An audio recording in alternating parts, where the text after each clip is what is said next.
नमस्कार दोस्तों, SSC GD वाला भाई अपन जो प्रीवियस के क्वेश्चन लेके चल रहे हैं। आज का जो प्रश्न पूछा गया है वो आपका 13 जनवरी 2023 फर्स्ट शिफ्ट का प्रश्न है। प्रश्न आपका पंचवर्षीय योजना से पूछा है। क्या पूछा है इसमें? भारत की द्वितीय पंचवर्षीय योजना की समय सीमा क्या है? आप सबको पता होगा, लेकिन अपन पूरी डिटेल में जानेंगे द्वितीय पंचवर्षीय योजना में क्या कुछ हुआ, किस मॉडल पर आधारित, किस पर बल दिया गया, वो सब जानेंगे। साथ ही साथ जो बाकी पंचवर्षीय योजना है उसके बारे में भी जानेंगे। 5 मिनट की क्लास होने वाली है, छोटा सा वीडियो बड़ा इंपॉर्टेंट रहने वाला, जरूर देखें पूरा। देखो पहले इस प्रश्न का हल कर लेते हैं। द्वितीय पंचवर्षीय योजना की अपन बात करते हैं। पहले अपन करते हैं पहली पंचवर्षीय योजना। 1956 से पहली कब शुरू होती है? पहली हो जाएगी आपकी 1951 से 1956 तक पहली पंचवर्षीय योजना कंप्लीट, 1951 से 1956 तक। दूसरी होती है 1956 से लेकर 1961 तक। क्लियर? तो दो पंचवर्षीय योजना की अपन ने बात की, पहली 1951 से 56 और 56 से 61। तो 56 कहां पर लिखा है? ये रहा यहां पर 56। तो ऑप्शन ए यहां पर आपका सही उत्तर हो जाएगा, 1956 से लेकर 1961 तक। अब अपन बात करते हैं द्वितीय पंचवर्षीय योजना के बारे में कुछ और डिटेल में। ये किस मॉडल पर आधारित? तो ये पीसी महालनोबिस मॉडल पर आधारित थी। पीसी महालनोबिस मॉडल पर आधारित है। यह भी पूछ लिया जाता है कभी कभी, तो याद रखना पीसी महालनोबिस मॉडल पर आधारित, मॉडल पर आधारित है द्वितीय पंचवर्षीय योजना। ठीक है।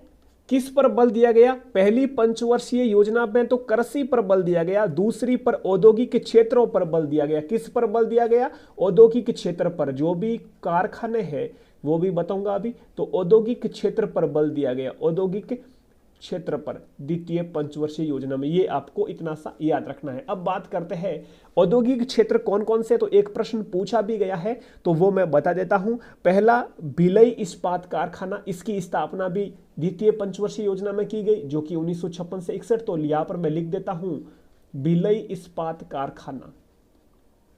भिलई इस्पात कारखाना है कहां पर भाई? कारखाना, भिलई इस्पात कारखाना। इसकी स्थापना द्वितीय में की गई है कहां पर? भिलई, छत्तीसगढ़ में। कहां पर है? छत्तीसगढ़ में। किसकी सहायता से स्थापित किया इसे? रूस देश की सहायता से। किसकी सहायता से? रूस देश की सहायता से स्थापित किया गया। एक है दुर्गापुर इस्पात कारखाना। कौन सा है? दुर्गापुर, दुर्गापुर इस्पात कारखाना। दुर्गापुर है कहां पर? ये आपका पश्चिम बंगाल में है। कहां पर भाई? पश्चिम बंगाल में है। ये किसकी सहायता से? ये ब्रिटेन की सहायता से। किस देश की सहायता से? ब्रिटेन देश की सहायता से स्थापित किया गया। तो भिलई हो गया, दुर्गापुर हो गया।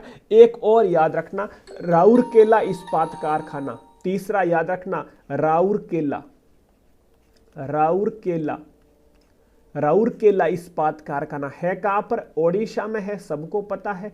कहां पर है भाई? ओडिशा में है। किसकी सहायता से? तो ये आपका जर्मनी देश की सहायता से, जर्मनी देश की सहायता से। अब इस 3 औद्योगिक कारखानों की स्थापना कर दी तो अपन कह सकते हैं औद्योगिक क्षेत्र पर ज्यादा बल दिया। बिल्कुल सही है। किस देश की सहायता से ये भी पूछे तो रूस, ब्रिटेन और जर्मनी, तीनों का याद रखना। भिलई, दुर्गापुर, राउरकेला, ये तीनों इस्पात कारखाने की स्थापना किस पंचवर्षीय योजना में की गई? द्वितीय पंचवर्षीय योजना में की गई। ये आपको याद रखना। एक यदि पूछ ले खादी एवं ग्रामीण उद्योग आयोग की स्थापना द्वितीय पंचवर्षीय योजना में की गई, ये भी आपको बात याद रखनी है। तो इसका आपको जवाब मिल गया, साथ ही साथ एक्स्ट्रा नॉलेज भी मिल गई। ठीक है भाई, मैं आपका दोस्त सुरेंद्र ओसू और अपना पुलिस परीक्षा यूट्यूब चैनल पर इस प्रकार के प्रीवियस के क्वेश्चन के साथ साथ एनालिसिस करने वाले हैं अपन एग्जाम तक। तो जरूर जुड़े। वीडियो अच्छा लगा तो लाइक करें, अपना ख्याल रखें। जय हिंद, जय भारत।